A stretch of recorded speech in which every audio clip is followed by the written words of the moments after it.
Okay guys, pauwi na sana ako kaso nadamage yung motor ko.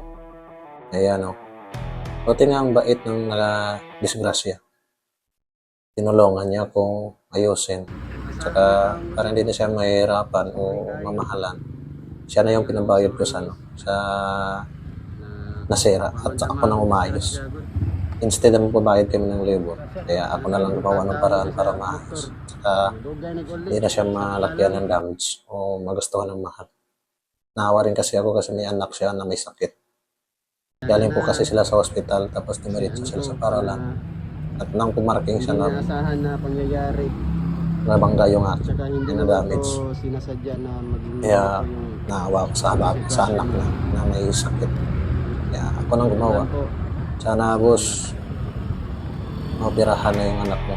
Shoutout niya pala sa ginawa mong kabutihan sa asawa mo. Yun lang, salamat.